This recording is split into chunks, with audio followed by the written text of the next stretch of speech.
Hey, what's up everyone? How's it going? I've been playing my Ice Shard Sork that I made a video a couple days about quite a bit the past few days, and I've made a lot of changes over the past 24 hours or so, and I just wanted to share them with you guys. For anyone that's been playing the traditional Ice Shard Sork that's out there, my version just had a couple little tweaks for my own taste, but it was pretty close to kind of the meta version that a lot of people have been playing. And much to my chagrin, I've had a heck of a time trying to upgrade my character.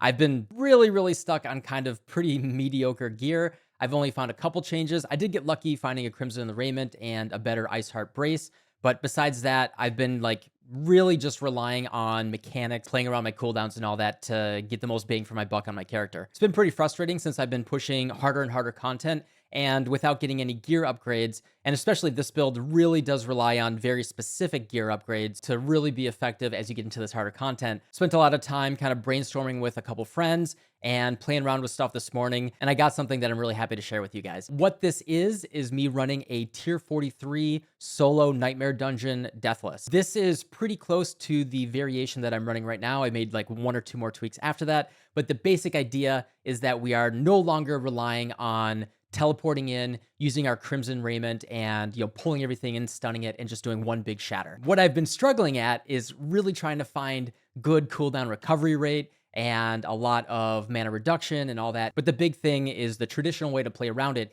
is entirely around teleporting in and using your Frost Nova. Frost Nova is really your only CC that you're really building around. Yeah, I just started getting frustrated that like without enough cooldown recovery rate, I wasn't able to just keep pushing, pack to pack. I would just like kill one pack of monsters, wait 5 to 10 seconds, and then I could go in and kill the next pack of monsters. So I started looking around at all the different skills and all the different upgrades to the skills, looking for cooldown reduction, not to mention sources of freeze, chill, CC, stuff like that, because we get a lot of damage and defense, from slowing and chilling the monsters as well. And the first thing that I tried that was like kind of quirky is playing around Ice Blades. So Ice Blades is a conjuration skill that summons a couple blades for 6 seconds that will go around and just kind of like slash enemies. Every time it hits, if you take the right upgrade, it actually reduces all of your cooldowns. And the idea that I was going for there was just to have as many Ice Blades on the screen as possible. I didn't really love it. Like, honestly, giving up Deep Freeze for that didn't feel worth it. That's the big thing, is I'm dropping Deep Freeze to try to fit something else in. I don't want to be constrained by cooldowns as much as I was. So what you see in the background is we are using Blizzard to apply a chill. The way that chill and freeze works in Diablo is different than some other ARPGs that are out there. Basically, you can build the chill meter on a monster, and when it hits full chill, it actually turns into a freeze. And the constant application of chill actually builds the stagger meter on bosses. And when you fully stagger a boss, that's full DPS phase, then the boss counts as being afflicted by all ailments, and we get tons of bonus damage. And at the end of the Nightmare Dungeon, I'll show this at the end, you'll see how much crazy damage that actually ends up being. The other thing that goes with this hand in hand is we are casting Blizzard, and then we are actually dropping all of the pyromancy fire stuff. So this is technically a single target, like perfect situation, single target damage nerf. However, the consistency of the damage and the defense of the uptime of just having freeze all the time, I think it's just worth it. And it makes it a lot easier to build a character because we're not kind of splitting two ways, going into burning damage stuff or doing some, some cold and some burning damage, right? We're just going all cold. And we're using the Frozen Orb enchantment. We're not manually casting it, so it'll automatically trigger 20% of the time when we cast any other skill. Then we're using the legendary affix that makes it explode 2 more times, and we're using the upgrade on Frozen Orb that makes it give us mana when it explodes as well, so it helps our mana sustain. I explained most of it right here. I will let the rest of the footage play out. You can watch the boss single target DPS at the end, and then we'll go into the details in the game.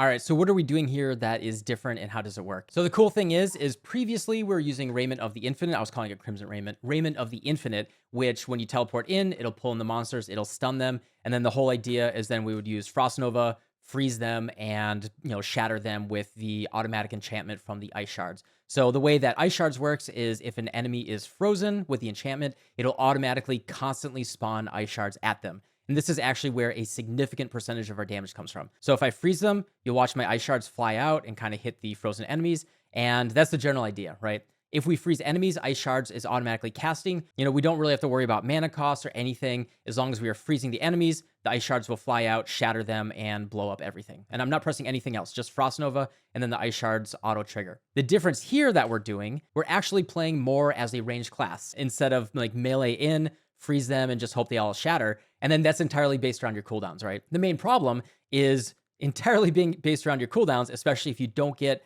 cooldown recovery rate and cooldown reduction rather, you're stuck with like pretty long cooldowns. So you have, 10 to 15 seconds between packs of monsters.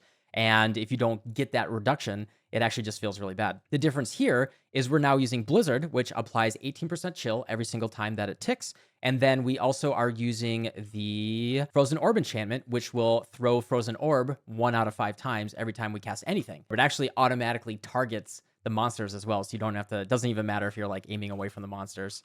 The Frozen Orb will actually do decent damage, and it will apply a strong chill and help you get more freezes.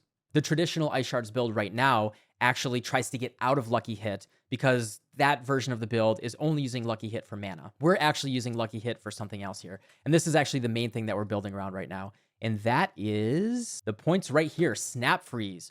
Frost skills have a 9% chance to instantly freeze. So Blizzard has a base Lucky Hit of 33%, which is pretty good. That's actually higher than most skills.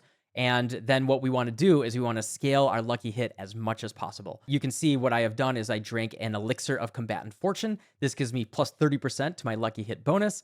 And then that gives me actually currently 68% Lucky Hit chance bonus. So what we're doing here is trying to push our Lucky Hit chance as high as possible. I'm currently at about 40% Lucky Hit bonus on my character. I drank an Elixir of Combatant Fortune. This gives me another 30%. So now I'm at 68% bonus Lucky Hit. This was already in the previous build, but we are going for Frigid Fate here. We want to push our Lucky Hit as high as possible. We go for advantage. As you can see, my Blizzard went from 33 up to 55% Lucky Hit, which means it has a 55% chance to then roll against the 9% chance, which means I have about a 5% chance to instantly freeze any monster, any tick off of my Blizzard, right? And Blizzard will tick very often. So as your Blizzard is, going on some monsters, it's chilling as well. Like remember, so look at that. We had a freeze right there. We have a freeze right there. Every single time, right? It just keeps ticking, and it's occasionally freezing the monsters. As that chill ticks up, it's also freezing. Blizzard actually applies a pretty strong chill at 18%. And then also occasionally as we're casting, we're going to have Frozen Orbs coming out, etc. So the thing is, Ice Shards actually doesn't chill or freeze innately. So we're not really relying on that. Like that was my main problem with the build also. So much of our damage comes from frozen enemies.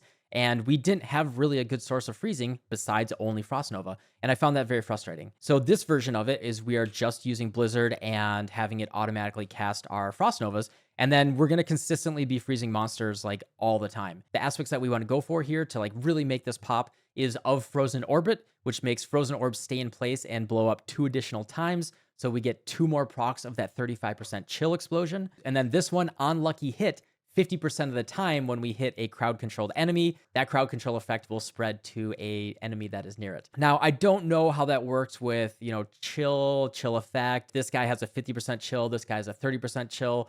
Do they get added up on each other? Does it say if it's already chilled, don't do anything? But it does proliferate the freeze very effectively. I've had times where I'm running away from a very scary pack of monsters with just, leaving blizzards behind me, really, really scary monsters, suppressor and everything. And as they're chasing me, the enemies will freeze and blizzard continually hits. Since it has such a high lucky hit chance, it will then proliferate that freeze. And since I'm running away and I am automatically casting my ice shards behind me, it's just coming out my back, it's just going to be blowing up and shattering monsters as I'm running away. It's actually pretty cool. Let's see if I can demonstrate that right here.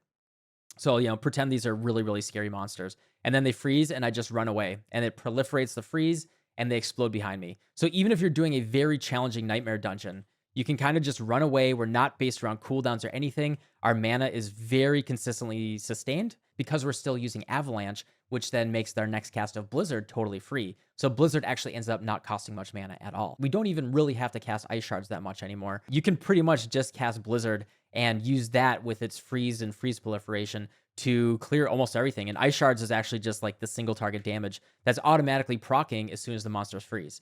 Right? Like I'm just walking around casting a single Blizzard. I'm just one-handed right now. And as soon as this guy freezes, then the ice shards will automatically go off and kill him. Working through this and solving the kinks, it's not as complex as some other games, but there is more depth to this and there's more variety and options and honestly build diversity viable. Granted, I'm level 75, I'm doing tier 45 dungeons. I'm not at the end game, but I am, I think, further ahead than most people. And I do have to say, like, this modification has been very nice. I'm sure there's gonna be more changes in the future. We don't know, the be all end all of everything. It's been really fun kind of like working through stuff and doing this problem solving.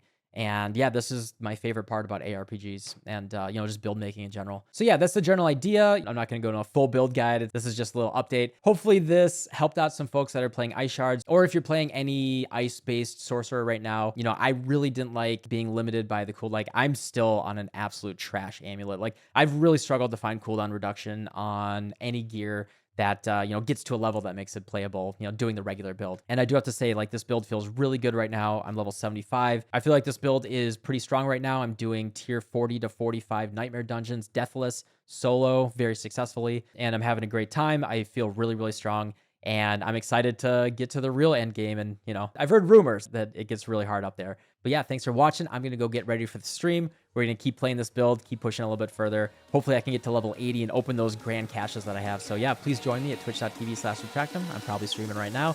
And yeah, I'll see y'all later. Bye.